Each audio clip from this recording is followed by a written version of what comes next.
Hey y'all, welcome and welcome back to my channel. It's me, Kia Simone, and let's catch up on this last episode of Love and Marriage Huntsville. As far as I'm concerned, this is the definition of a filler episode.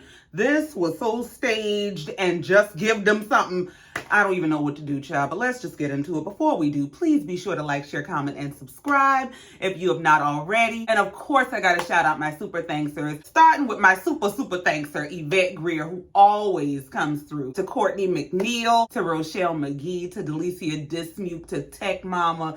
I love y'all more than I can express. Thank y'all. So the episode picked up this week, right where they left off last week, in the middle of Martel ranting to Fred and Fletcher about how Marsau better not play with him in them big suits. Martel is letting it be known Marsau wouldn't have been without him. You want to take the help and run and act like you better than me. Martel said, that's why I don't like fake people. He said, that's why he don't like the disrespect, because you forget where you started and you forget that people were your friends and they helped you to get from where you started to where you at. So in the confessional, production must have asked him what I'm wondering. Why the hell is you out here ranting to them people rather than going to Marsau and telling him how you feel? He said he would have a conversation with Marsau if he thought it would be worth any damn thing. If he thought it would actually be productive, he would have the conversation. But he said he's been cool with Marsau for a very long time. He knows how Marsau moves and Marsau knows how he moves. So in other words, I ain't going to run up on him too tough because I know how he moves, meaning he like to tell people secrets and he got a few more of mine he ain't exposed yet. Martell said, now I'm willing to sit down with him, but I don't want all that faking, all that talking, all that extra just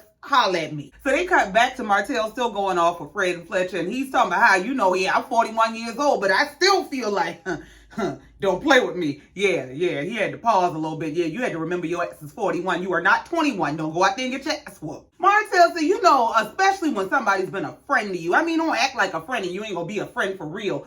Fletcher said, okay, Mayweather. When I tell you I know with everything in me, Chris Fletcher is doing this shit for his own entertainment. He think this shit funny. Now, with that, Martell was done with the conversation. He started dapping folks up, but yeah, the girls getting their hair done. I got to go pick them up. Oh, so you didn't come here to work. Is this Martell's MO? Does he show up on construction sites in his lemon pepper steppers and just say, hey, I just want to make sure y'all know I work it? Like, what is he doing? So then we move on. We see Tisha, her two daughters, Macy and Mila, and Tisha's manager, a lady named Angela. They're getting together at Angela's house to package orders from the girls' hair care product line. So as they're getting started, Tisha is giving this speech to her girls about how they're equipping them early to be these great business people, that they're entrepreneurs at 7 and 11. So when they get to be 18 or as ancient as their mama and daddy, that they will be absolutely unstoppable. The oldest child said, I don't give a damn about none of that. Where is the money? Child, not everybody asking y'all where the damn money at. Not a churn want to know, where's our check, ma'am? Tisha told her daughter, she said, I'm going to tell you right now, it's going to be a minute before you see a return on your investment. I said, see, little girl, keep asking questions. So as soon as they start packaging the orders, who shows up but Marsau? Now, he shows up to the lady house empty-handed with a mouthful of questions, concerns, and complaints. Marsau comes in, and the first criticism he has is he feels like the girls aren't involved enough because it's supposed to be their business, and he wants them to understand how much work it takes to run their business. He's asking them, what's the process? What's going on here? Tisha explains that the oldest daughter was putting the products in the package. The youngest baby was putting the thank you cards in. Tisha was putting the peanuts in and putting them on the couch. He said, no, I don't like that. We need to get an assembly line going. I said, well, what the hell did she just describe? So since Massa is in here cracking the whip, Tisha told the girls, go take a break. Just go sit down somewhere because he's about to take all the fun out this shit. Marsau is telling Tisha, listen, you don't have the girls doing enough. You and Angela are doing everything and they need to be more involved. He said, see, this is why I stopped by. I knew y'all needed me because you ain't really driving them. You not keeping them focused. You letting them get away with too much. Tisha said, sir, it's called balance. If we make it too hard, they might not enjoy the process. And while I do get where Marsau is coming from, that you got to make them understand that having a business is work and you got to work your business, I also get where Tisha is coming from. They're children. This is the idea of the parents that they're allowing the children to execute. So no, you don't want to make them these CEOs and CFOs and they have to be these business moguls when they want to go play hopscotch. Do kids still play hopscotch? I don't. Marsau said, listen, this is their business and we're trying to make mini moguls. And if we're going to do that, they have to experience real business. Well, Marsau, the churn ain't experienced real life yet. Children especially operate on reward systems. So if this is already a bunch of work and my mama just told me we we ain't even gonna see a return on our investment for a long time. What am I doing this for? So at some point, the interest of the children has to be as important as the interest of the business in order to keep their interest in the business. So Marsau kept explaining to Tisha that, listen, if they don't experience doing real business, then the rest of the stuff comes across like we're just taking pictures because mama said so. Well, that is what's going on. That's what's going on because mama and daddy came up with a business idea and said, you know what we'll do? I know how we're going to sell it. We're going to put it in the kids' name. So we'll say it's the kids' business because people like to buy stuff from kids. So don't now make these children accountable for y'all's aspirations. This is y'all's business idea and y'all brought the children into it. So they are just taking pictures because mama said so. Tisha said, well, yeah, you know, Macy just expressed that she's interested in the money. So I said we would let her be more involved and let her look at the account and, you know, see what's going on with the money and stuff. Yeah, they already got Ponzi schemes all across the internet. Yeah, show that girl where her money is. So Tisha's telling Marsau that the oldest daughter is going to be his right-hand girl because all she give a damn about is the money, just like her daddy. He said, well, now the truth is, I really feel like if you're going to be in business, it can't be all about the money. If you are all about the money, it's probably going to fail unless you're in something like banking. Why? That was a segue for Tisha to talk about the people want to know what happened with the money at the damn Black Expo. I don't know, but that's exactly where the hell she segued to. So in response to Marsau saying, if you're in business, it can't be all about the money, Tisha says, or unless you're a part of the Black Business Expo, then I guess you don't have no business thinking about the money. First of all, girl, what? Secondly, can we talk about something else? Do y'all not have anything else going on in y'all's lives? Tisha said she felt like all of the feedback that they got was negative. Marsau said he doesn't find it to be negative at all. He actually appreciates their feedback because everything that they think is wrong is what he's going to fix going forward. So Tisha asked Marsau, how do you feel the conversation went between you and Stormy? He said, well, everything in this world is designed to match energy. For everything, there's an equal and opposite reaction. So when you come in the room and you are intentionally not speaking to me and you go out of your way to hug everybody else and you refuse to hug me, you set the tone for our interaction. Now, this is true, but we not gonna act like there's not already some underlying issue between y'all. So Tisha says, well, you do know that Stormy and I got together at Black and we had a conversation about the whole meeting and the feedback that she gave about the expo. She pretty much brought up the fact that at the meeting, y'all were poking each other and she called you out of your name. And they cut to this clip of some never before seen conversation where Tisha and Stormy are having drinks and they're talking about the fact that Stormy done called this man all kind of bitches and hoes. And as I'm watching this interaction, Stormy is literally playing in Tisha's face. And I don't know if Tisha knows and she's just playing along and don't give a damn, or if she don't realize this girl is playing in her face. Stormy's looking at Tisha with this grin on her face about, does it bother you when I call him a bitch? Tisha said, it's very, very, very disrespectful. Would you like for me to stop? Baby, you can stop voluntarily or involuntarily, but you won't stop calling my man all kind of bitches and hoes. Tisha said, I would like for you to not do that. Stormy said, okay, well, if you don't like it, then I'll stop. I'll work on it. See, Tisha better than me because ain't this the same girl who be screaming, get active? You can work on it or you can get worked on. But God bless Tisha. She just sitting there, thank you, girl. So Stormy explains to Tisha that she comes from a family that's very rah, rah, rah. And so she tends to get over things very quickly. She said, because candidly, I've been a bitch since I was 4. So in other words, you was telling us I was an undisciplined child that grew into this rude and disrespectful adult that you see here today. And nobody really tried to intervene in the last 30 years or so. It actually makes so much sense as to why Stormy behaves like a 15-year-old. It just makes sense. Marsau said no woman, no grown woman calls a man a bitch in the middle of a business meeting without the extreme desire for me to react. He said that was the last thing I was going to give her because I know that's the thing she wanted the most. Tisha said, well, I told her it was very disrespectful. My thing is, how did you have more pushback on Mel's feedback about y'all's actual event than you have for Stormy and her disparaging comments to and about your husband? Like, how? So they cut cut to Marsau defending himself to say basically he ain't no damn misogynist. He said, never have I said you don't know because you're just a woman. At no time am I bringing up anyone's gender. There's never been a time I've held a woman back. Tisha, you still ain't got nothing to say. There's never been a time I've said what a woman couldn't do in business. I said, now, do you know season 1 is still available to watch? Maybe he means in that meeting, but Marsau,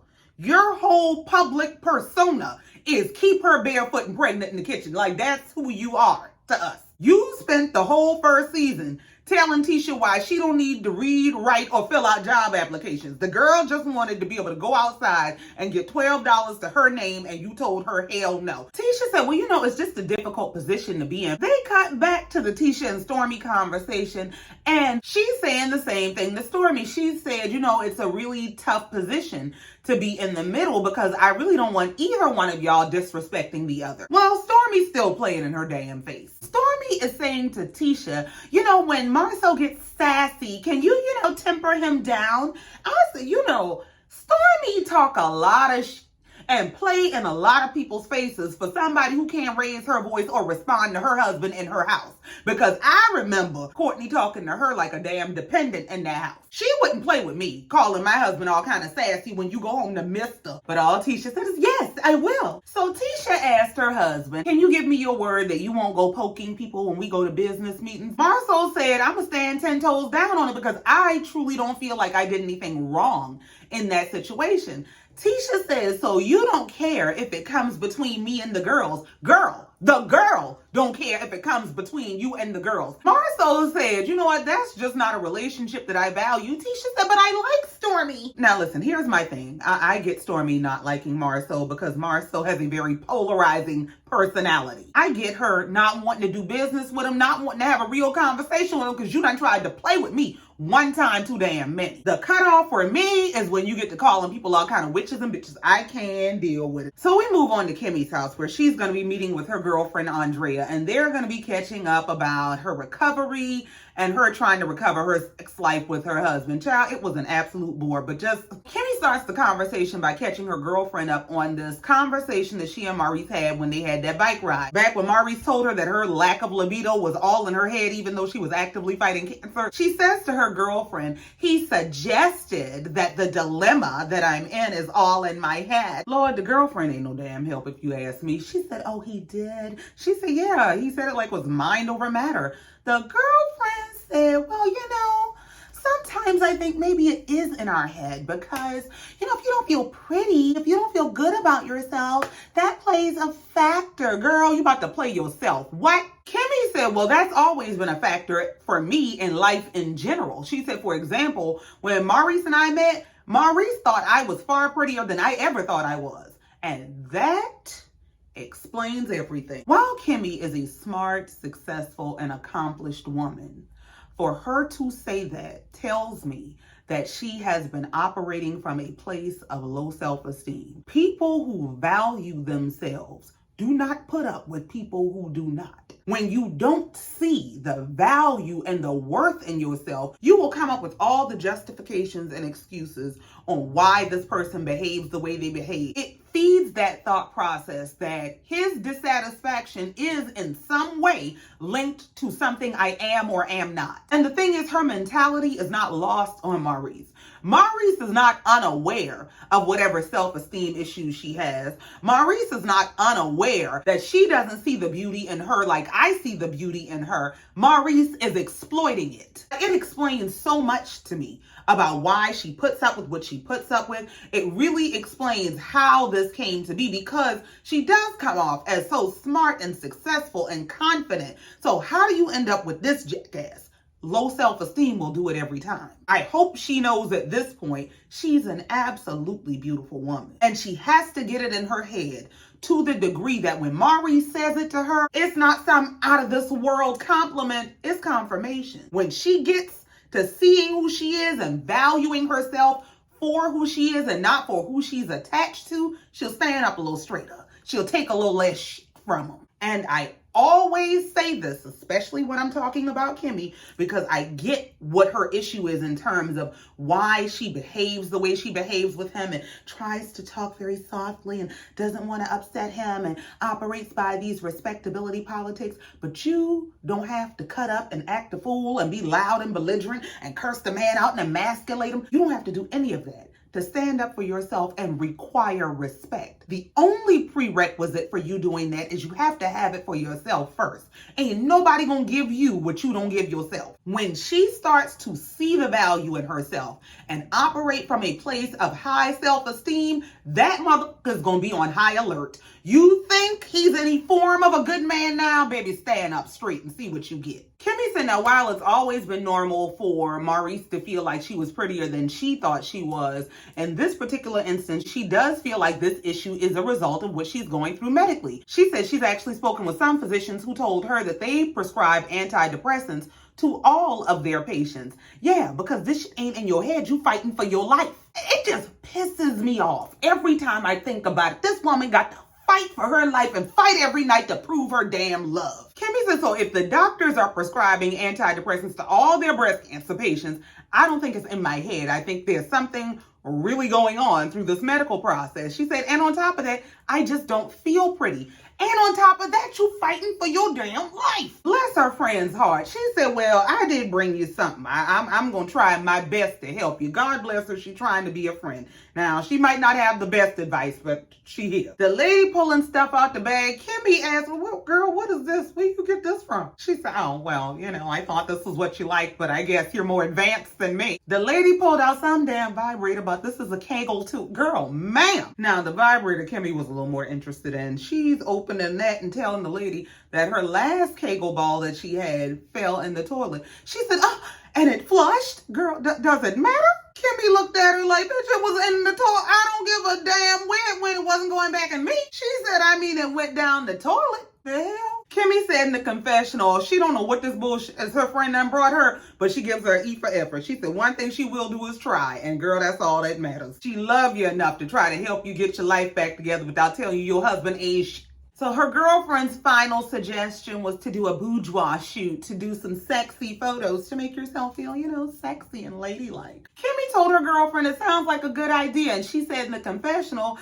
that she probably is going to try it. She said she's pretty sure it's going to get a rise out of Maurice, but she doesn't know if it'll help her. And you don't need to do that damn photo shoot until that's exactly why you're doing it. Until you're doing it for you and you feel sexy as hell when you do that wouldn't be up in front of nobody's damn camera. Kimmi is confessing to her girlfriend that, she feels bad that on top of them already being in a slump where he's complaining about he don't get enough, that on top of that, she would get sick and now he's getting even less sex. I said, well, you know what? The first thing that came to my mind is maybe if Maurice was home, he could get more. Didn't it come out that Maurice don't like to come home at night?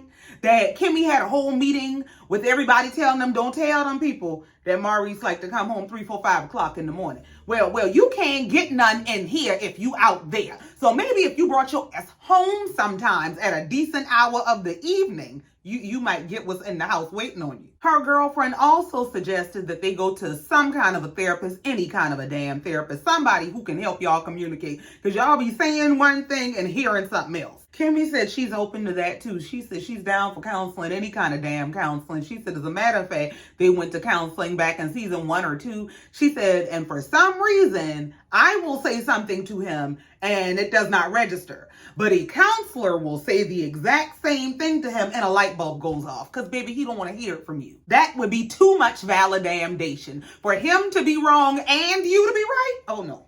And it's one thing for him to be an asshole to you in private. It's another thing for him to perform his assholeness in front of people and be perceived like that publicly. So he plays for the professional and plays in your face. So we move on to Black, where Tisha and Marcel are working on a promotional video shoot for a game night, casino night, something they having at Black. Lord, they're trying to get Tisha together in the camera. Now, Tisha's a beautiful woman, but she is equally stiff. God bless her. She's supposed to be being sexy and trying to lean into the camera. Marcel said, could you try to not lean like a housewife? Could you, act like you flirting with me? Lean like a single lady. Oh, you know about them, huh? Tisha said, well, I don't know how to flirt. I don't know how to look like a single lady. I don't do none of that. We know. She said, well, sexy isn't my love language. He said, we ain't talking about a love language. We talking about a damn picture. So Tisha's in front of the camera trying to pose. Marsau ain't making it no damn better. He over there, no, Tisha, no. Tisha said in the confessional, maybe Marsau should come teach me the flirting pose because obviously you're good at it. I said, well, okay then. Marsau just is damn dumb. He trying to demonstrate being sexy to her, but if you don't open your damn eyes and get out of our face. Tisha said, I don't know how to do all that. He said, put desire in your eyes. You look like you got dust in your eyes. Tisha said, well, good thing I didn't have to flirt to get you. He said, you damn sure didn't. Just, hey, how you doing? So they're discussing how they want this to be this extravagant, elaborate event. Marcel said he wants it to be a small, intimate thing, and they plan on reaching out to donors. I said, here we go with the bullshit. Tisha said she thinks that they want to reach out to some of the who's who of Huntsville and also some of the vendors that participated in their Black Expo. Tisha said we want to keep it on the initiative where, yes, we're throwing it. Yes, it's going to be fun. But the frontliner is that it's going to be for a great cause. Just, this is some bullshit. Tisha is explaining in the confessional that they have the Marsau and Letitia Scott Foundation. Under the foundation, they have multiple organizations that they use to help the community. Okay. Now they have an organization called Every Child Deserves a Place to Call Home, where the funds raised will either go to renovating homes for children who need them or building homes for children who need them. I said, number one, that's too many either's and or's for me. What is the organization? What exactly do y'all do? Because it sounds like y'all tell me we might do this, we might do that, we might do something else. This sounds schemy and scammy. Tisha said this Bet on Black event is going to be the first event that they use to raise money for that particular organization that's under their foundation. I said, y'all just ain't gonna stick with a cause. Y'all got a different cause and a different organization every time y'all call y'allself raising money. Y'all piss people off at one organization and all of a sudden, oh, well, we got something different for you to donate to. Now that they done sold their dream to the photographer, who is also Tisha's manager, the same lady who was helping to package the orders, Angela goes to feed them their lines. Marcel, that's what you gonna say, and then Tisha, you gonna come in with this. Tisha said, oh, we got it. We is one take. We do one take round here. Okay, first take, Marcel don't know where to look. What's the line again? So they 6 takes in, and Tisha can't get her line right. Marcel telling her, just be natural. She's like, I can't. The photographer says, girl, just give us what you got, and we'll edit this together. So we move on, and we see Marcel going to visit Martell. He said he wanted to catch up with him since Martell seemed like he wanted to come across the table on him at the town hall meeting. So they caught up about what they got going on. Marcel said, he got a little small project he working on, nothing big. He told Martell, I see your house on the internet. I see you working on that. And Fletcher was out there. Martell said, yeah, Fletcher always harassing me, always up under me, but you got to move. Well, how about you move? Marcel said, yeah, I call him Messy Fletch. He said, we went to dinner with them, because they were upset about not getting invited to the expo. So yeah, I went to dinner with him to apologize to him. But then he done brought his messy ass back and told Mel and all the girls, we done said all kinds of shit. He was just being messy. Now, he might have been messy for carrying the bone, but you ain't gonna act like he made that bone up. You actually gave him the bone to carry. Martell said, well, speaking of Melody, yeah, that's one of the things that bothered me. In regard to your expo, if Melody wanted to speak, she would have. So don't act like you're the reason she didn't speak. She chose not to speak at your expo. I said, all right. He said, you know that she can speak well. She's been a staple in the community. I mean, the whole community knew Mel and Martell. You knew way back then me and Mel were killing it. So that's enough for anybody to get up on that stage. Now, as he's giving him his Martell's phone rings and it's Fletcher. Fletcher said, hey, I'm just calling to let you know I'm outside. Martell said, okay, well, is you coming inside or are you just using my driveway? Like, what you mean? Fletcher said, yeah, I'm going to come inside in a minute soon as I finish putting this for sale sign in the yard. Martell said, well, why are you putting a for sale sign out? I thought it was already sold and I got to move out.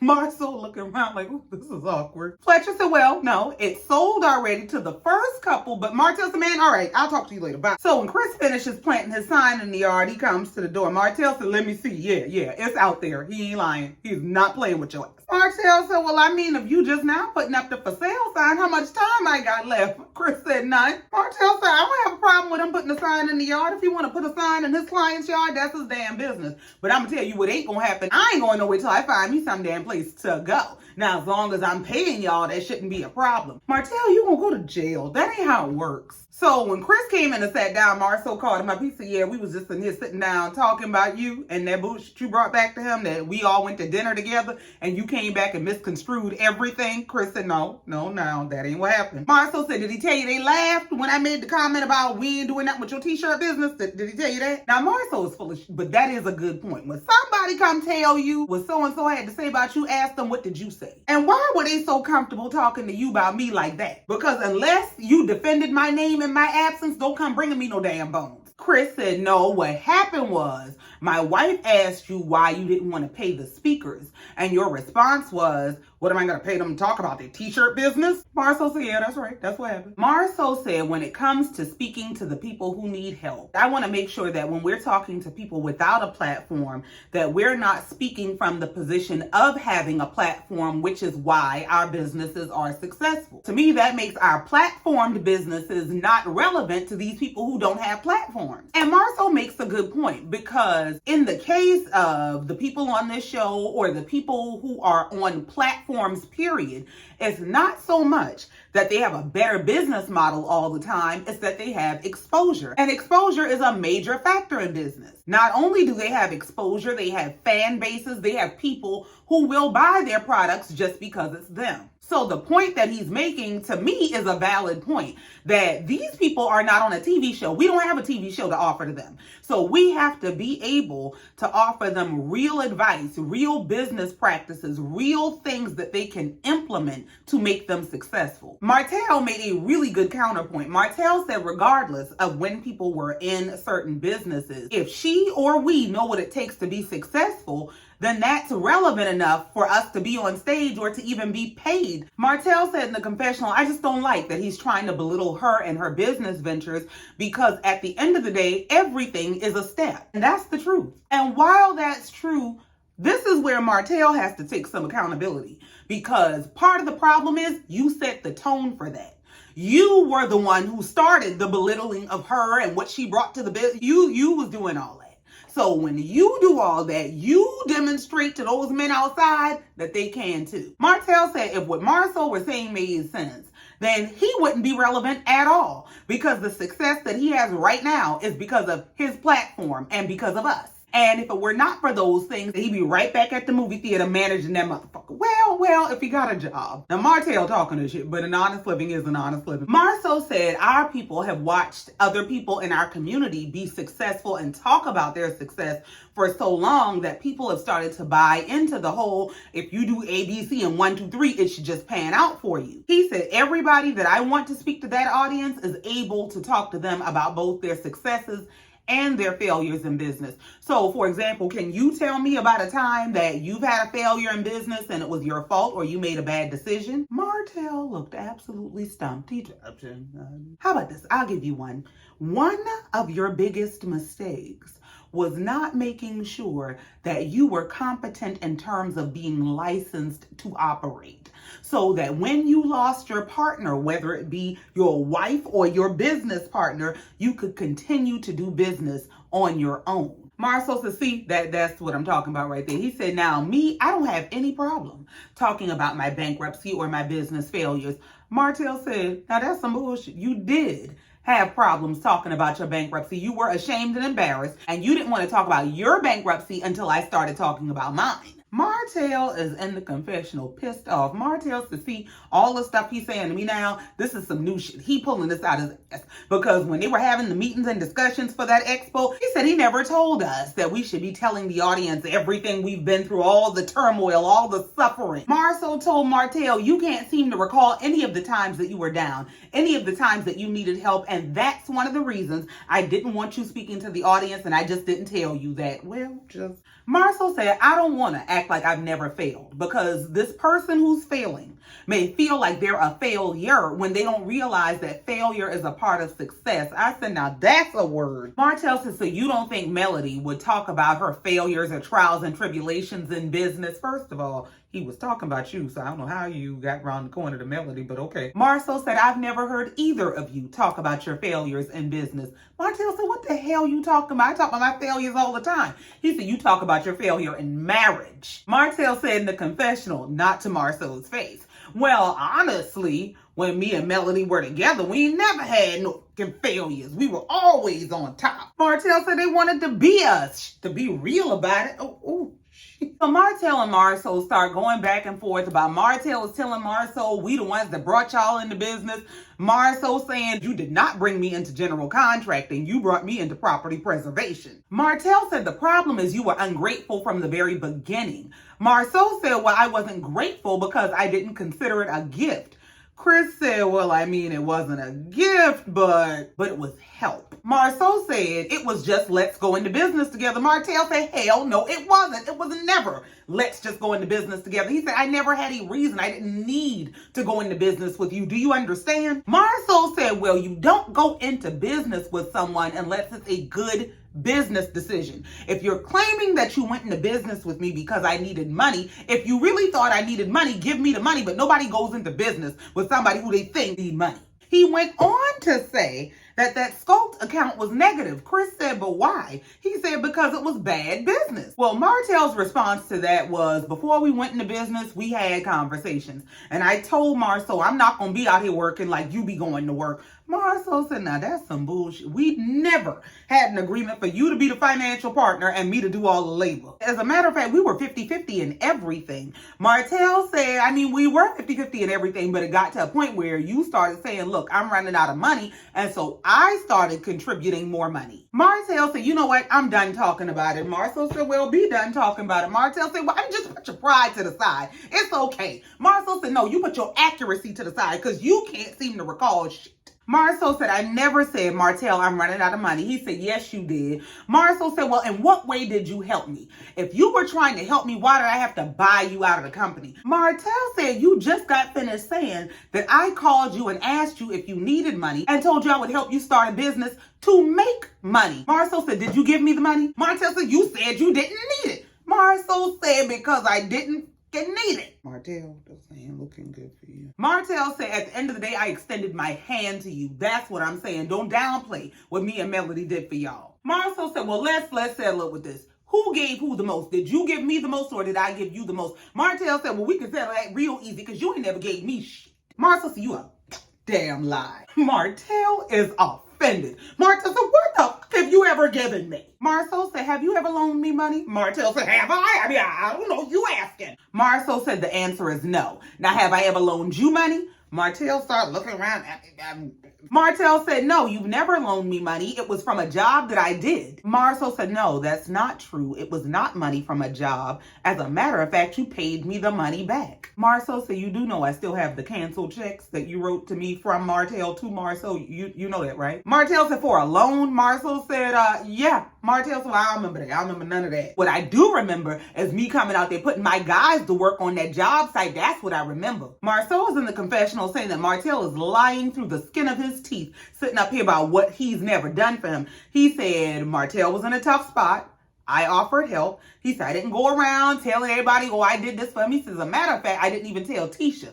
Let me tell you what this sounds like to me. This sounds like Martel's girlfriend might have had some bills that needed to be paid. Marsau looked out for him, and you couldn't tell your wife that you loaned him this money, because if you tell her you loaned him this money, you got to tell her why you loaned him this money. And if you tell her why you loaned him this money, and it's to take care of his side chick, it's going to be side eyes on your ass. They steady going back and forth. Chris got as sick of that shit as me. Chris said, all right, look, that's enough shit. I'm not even entertained no more. He said, if I don't stop y'all will go back and forth all day. Thank you. Martel said he's willing to move forward, but he got a good, strong side eye on Marsau. So we move on to the final scene of the episode where Mel is going to meet Kiki. Well, they're going to meet at some restaurant. Mel gets there first, followed by Kiki. They come in for the fake hugs. And Mel said, I was just sitting there thinking she better show up. Kiki said, why wouldn't I? Mel said, because you didn't show up to shit else. She said, you know you didn't show up to the baby reveal. Well, you know I wanted to come. You know I wanted my face to be seen. We know, because you will do any damn thing to have your face seen on this TV. Mel asked her, well, how you been doing? Oh, good, honey. I'm just trying to keep it together. You know, the last time we talked, oh my God, I just have not been feeling good. Mel said, yeah, you told me that you had been to the ER and stuff. Yeah, and I just went back the day before yesterday. And unfortunately, it had happened a few times in the last. Save these lies for your doctor. I just can't. Mel said, well, how you been doing lately? Well, ain't the day before yesterday lately? Ain't she been down to them people ER trying to get prescriptions and shit? Mel said, you look good, so I want to assume that you feeling good. In other words, I don't hear this shit, girl. Keke said, I have been good. What you been up to? Mel said, just enjoying life, living life, traveling. And out of nowhere, she brings up the Black Expo and that Kimmi had this town hall meeting about the Black Expo. I said, now, this empty damn body who ain't got nothing to do with this damn expo is Keke. She's telling her about the tension between Marsau and Stormy. And listen, I'm trying to understand at what point are Mel's scenes going to be about Mel's life?